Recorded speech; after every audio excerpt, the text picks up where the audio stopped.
Hi, it's Satoe here, Reiki teacher. How are you doing? So today I'd like to introduce president of our association, Yoko Tsuji.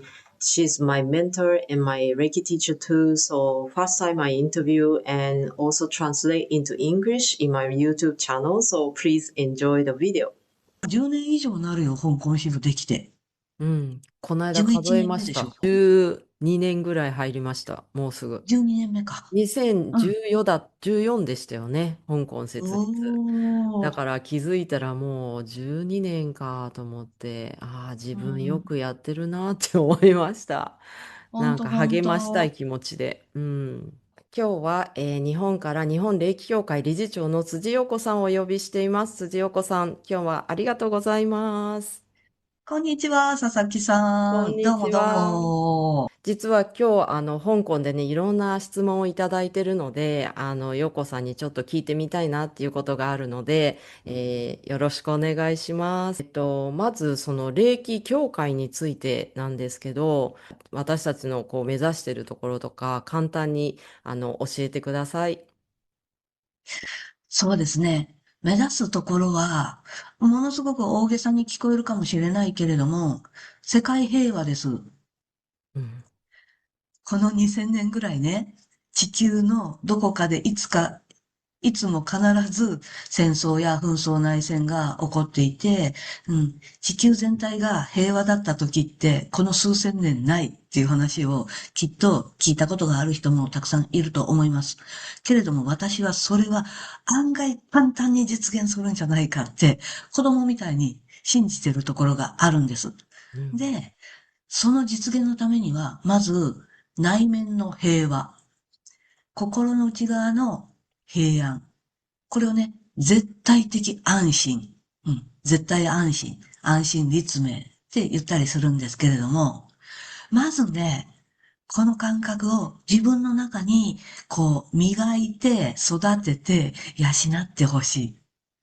そして自分自身が内なる平和で満たされる感覚、これをね、まず、これかって知ってもらいたい。朝起きて夜寝るまでの間、極力この穏やかで安心な状態の人を増やしたいんです。その結果、ご機嫌な人が増えたら、私は、ご機嫌な人っていうのはね、ご機嫌な時に誰かを攻撃したり、いじめたりしたろうって思わない。うん。と思ってるので、案外じわじわじわじわっと世界平和の方に結びつけることができるんじゃないかって思ってます。だからね、ヒーリング、病気治しとしての霊気というよりは、自分自身の心を立て直し、自分にとって何が大切か、そこに沿って生きていく内面の平和。これを目的としています。やっぱりこの霊気強化した時に、まあ練習会来たりとかして、本当スクールが好きになったっていうのがきっかけではあったんだけども、でも本当に今、陽子さんが言ってくださったことに、心底同感したっていうか、まあ私もなんか大それたこと言っちゃうけど、世界平和ってすごくなんかその本当に世界中の人が笑顔になってくれたらいいなっていうのはどこかでずっと思ってて、でもそれがこう自分の内側からこうね、平安とかその安心立命を感じるっていうことすごく大事だなって再確認しました。はい。ありがとう。私もさ、佐々木さんと会った時のこととかよく覚えてるけどね。うん。佐々木さんの元々の霊気を学ぼうって思ったきっかけってさ、お父さんがね、癌になられてっていうことだったじゃない。うん、そうですね。で、まあ結果的にお父さんは亡くなられたけれども、うん。これね、もしも病気治しの霊気というところで留まっていたならね、佐々木さんね、お父さんなんとか助かって、あわよくば癌が消えてくれれば嬉しい。ミラクルが起こらないかな。霊気でなんとか私が手当てをすることでって最初、きっと思ったと思うんだ。うん。で、期待したと思うんだ。うん。けれどもね、結果的にお父さんは、多少延命されたかもしれないけれども、ご病気で亡くなられました。そうすると、霊気にもしもね、そのミラクル的なものを期待していたとしたらね、がっかりして、霊気ってダメじゃんっうんてなってたかもしんない。けれどもね、なんで佐々木さんがそうならなかったか。佐々木さんがね、お父さんが生きておられる時に、霊気学びに行ってね、んで、入院先の病室でね、お父さんに手当てをしてあげてね、日本人ってね、一般的にね、あんまり大人になるとさ、親子でもスキンシップがないよね。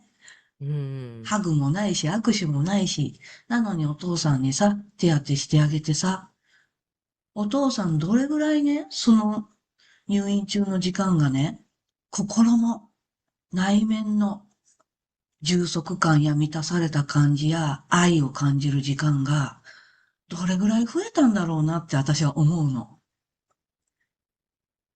結局私たちってね、長生きしても孤独で辛くてやりたくない仕事を毎日やって時間に追われて人間関係もギクシャクしててって。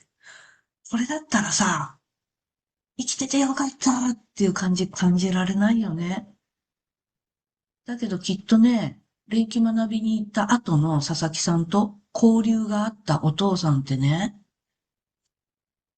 もっと長生きできたらそら良かったかもしんないけどさ、いや、すごくね、内面が満ちた状態、娘から愛されてるんだっていう実感、いろんなプレゼントいっぱいもらえたよ。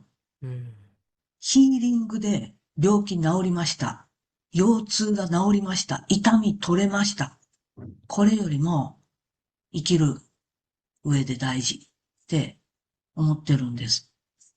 うん。いや、本どう当にまさ思う？にそう。まさにそうなんですよ。あ、そうだ、手とか当ててなかったら、そう、父親ことちょっと怖くて、うん。で、手当てられなかったなとか、でも霊気を習ったことで、やっぱりその手を当てられたりとか、やっぱりその陽子さん言ってくれた通りのことが本当に起こったなって私もすごい思ってたので、結局霊気習ったことで、父親との距離が狭まったって、私はすごく思うんですよ。まあそれはすごい短い時間にはなっちゃうんだけど、その最初からこう考えると、そういうのができなかった時間の方が長いかもしれませんけど、でもすごいそれはね、感じてたので、私もなんか霊気学びに来る人に、やっぱり最初はそういう皆さん理由があって来られますよね。誰かの病気を治してあげたいとか自分が健康になりたいで、それをなんか一方的に否定するんではないんだけれども、でもやっぱりその霊気を通じて、なんかあなたがその、こう、思いもよらなかったっていうか、そういうこうね、あ、こういうのが幸せなのかなとか、こういうのってすごいいいなっていうところを知ってほしいなっていう気持ちは私もすごいあって、で、なんかそういうのを、なんていうのかな、そういう人たちのこう変化っていうかね、そういうのもなんか私は自分でこういろんな人の話とか聞いたりしてとても感動できるななんてね、いつも思ってるんですよね。日々の生活に追われて忙しくなりすぎたりとかね。うん。あるいは私も重い病気、死に直結するような病気で、大きい病院で手遅れです。あと半年です。覚悟してくださいまで言われちゃったことがあって、まあそこから完全に完治してるわけですけど、あまりにもね、病気だったり、どこかが痛かったり、苦しい境地の時はね、やっぱね、何かにすがりたくなるもんだよ。うん、うん。うん。これ本当ね。は人が弱いからとか強い人はそうならないとかじゃなく、もう誰もがそうなって当然だと思うう。ん。で、このすがりたいような気持ちで霊気に期待して霊気を学びに来られる。うん。ここが入り口だったとしても、佐々木さんが言ってくれた通り、私はもう全然ウェルカムだと思っています。うん。うん。今まで人生がしんどくないとしても、ああ、このまま50代、60代、70代、80代になっていくのかしら。悪くはない。けれども、正直退屈。うん。この人生が続くのか。うーん。なんか、もう、見えちゃったっていううかね。ん。うん。そういう感覚の人も結構来られるんだけども、うん。まず、霊気に取り組み始めるでしょ？そしたらね、次にやってくるのは、ああ、もしかして今まで私が知ってたスピリチュアルって、現実逃避とか、息抜きレベルだったかもしれない。うん。っていうことだと思うの。ちょっと一瞬パワースポット行ってさ、心地よくなったりさ。一瞬なんか素晴らしい、なんか占い師の人や霊能者の人と会って、あなたはこんなに素晴らしい人なんですよって言ってもらってさ、うわーっていい気分になってさ。うん。でもまた日常に戻って、忙しい日々が始まり、あんまりやりたくない仕事に行ったり、まあ日本だったら満員電車に毎日揺られて、これやってるうちにさ、せっかく言ってもらったあの素晴らしい言葉、あなたってこういう人ですよって、ね、言ってもらえて、うわーってなったのに。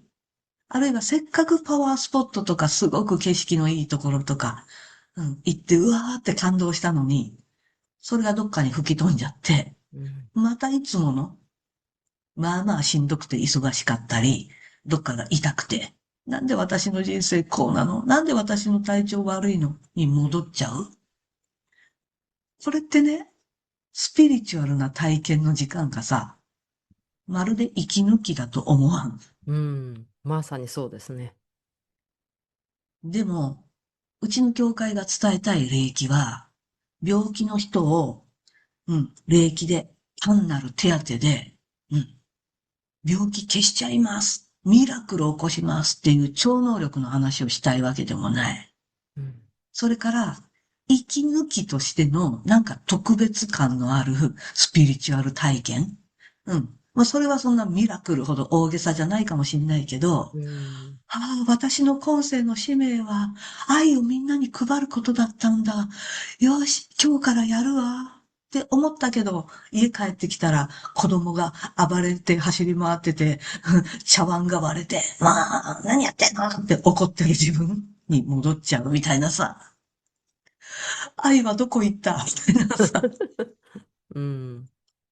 こういうね、うん。一瞬その時だけイベント的にスペシャルな体験をする。まさに息抜きです。すっごい感動的な映画を見て、その2時間だけいい気分になるのと同じような息抜き。うん。こうではない。本当に自分とは何者かをちゃんと掴んで、で、ちゃんと自分の内側の愛や光を外側へ向けて波紋のように広げていく。その結果、うわぁ、人生が変わってきたっていうのを実感してもらう。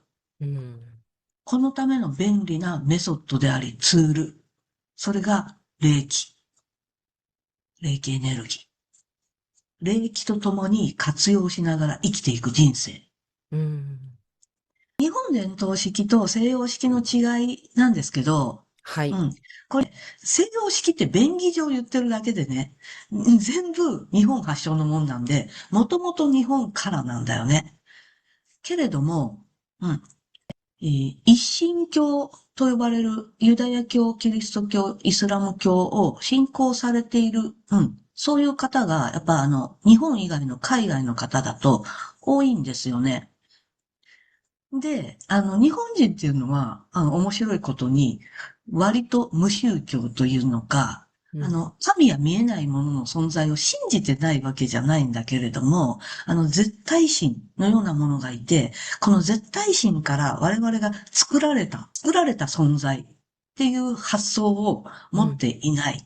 うん。ううん。ん。まあ、どっちかというと、まあ、宇宙全体を大きい広い海に例えるならば、この広い海の中にあるものは、全部同じ原材料から出発してできていて生まれている。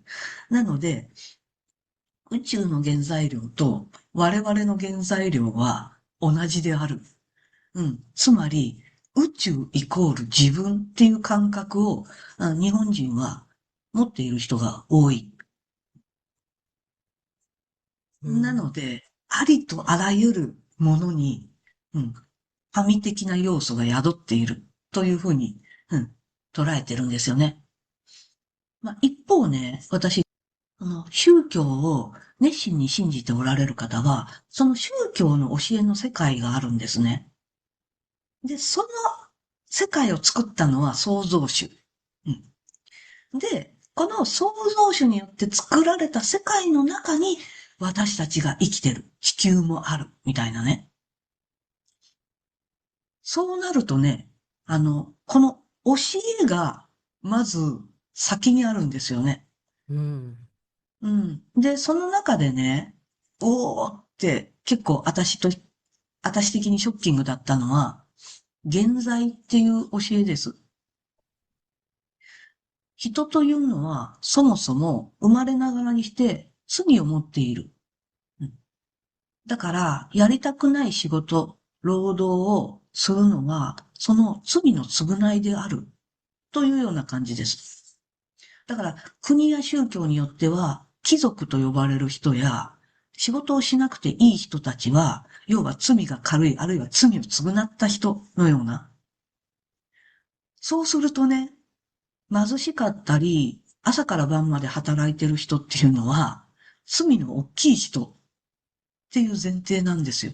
うん。そうなると、貧しい人っていうのは、貧しくない人たちから、蔑まれたり、いじめを受けたり、ひどい扱いを受けるんです。で、ひどい扱いを受けて当然だよねっていう、そういう国もたくさんあったりもするんですね。で、これ本当に国によってね、宗教もね、厳密に言うと山のようにあるし、今言った3つの宗教もいろんな宗派があるからさ、こう、うん。ひとまとめにして今喋っちゃってるから、いや、うん。うちはそんなことないよっていう人もいっぱいいると思う。だかうん。ら一般論として聞いてもらいたいんだけども、うん。これ私ね、日本に生きてたらその感覚ないじゃない？だかはい。ら結構びっくりしたんだよね。うん。で、この我々は宇宙と同じ、うん、広い海を宇宙とすれば、その海水の一滴が我々、うん。同じものなんですよね。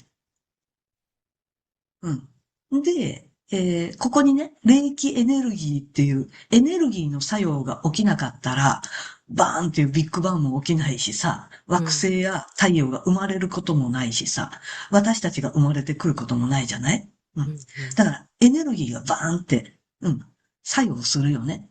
このエネルギーのことを古い日本語で霊気って言ってたり、他の国にもね、このエネルギーを表す言葉ってありますよね。うん。でもまあ、もぎたての野菜とか果物の生き生きした感じ。うん。これが霊気エネルギーですよね。生命エネルギうん。ー。で、うん。これをね、自分の体の中に自在に満たす。まるでスマートフォンのバッテリーが減ってきた時に充電するように。これができるようになると、心も満たされて穏やかになるんですよね。うん。だんだん穏やかな時間の方が長くなってきたら、人生いいと思いません？うん。私たちが生きてる目的をやっぱ今一度思い出してほしい。それはね、苦しい労働をするためじゃないよ。罪の償いのためじゃないよ。少なくとも、旗の人、つまり隣の人を楽にしたり、笑顔にしてあげる。つまり、お手伝いや応援なんですよね。これをね、やることによって、ありがとうございますって言って、お礼のお金をいただく。これが労働、仕事なんですよね。人類という存在は現在があるとは思っていません。私たちの本質、うん。エゴもあるけど、損得感情もあるけど、これ、横へ置いたときに残るのは愛、調和、そして結果的に癒しや応援が起こっていく、利他の精神です。私も笑顔、そしてみんなも笑顔だったらいいよね。これが私たちの魂、中核にある本質部分と思ってます。これがだんだん良くないことをやらされている感覚とか、はい。我慢が多い人生っていうのは当然しんどいうん。し、気うん。持ちもイライうん。ラくよくよします。うん。うん。うん。ということは、これの逆をやっていければいいわけだよね。シンプルに。うん。本当そうですね。うん。なので、うちの教会が伝えたい、日本伝統式霊気っていうのは、この内側にあるものが、罪ではなくて光だった。っていうことと、この光を放つ。あなたの置かれた場所で、あなたが大切と思っている人やペットや他の者たちに。これをやっていく生き方が、どれぐらい喜びあふれて楽しいものになっていくか。うん。ここをね、体験してもらいたいんだよね。うん。 How was our conversation? I truly believe that our life purpose is not to eliminate sins, suffering, or hardship, but to practice what we truly delighted and joyful about. Here in Hong Kong, I wish to continue supporting people who, through Reiki, treat themselves and the loved ones with love and live wonderful lives. So I hope to see you soon in the practice. So thanks for watching our video. Bye bye.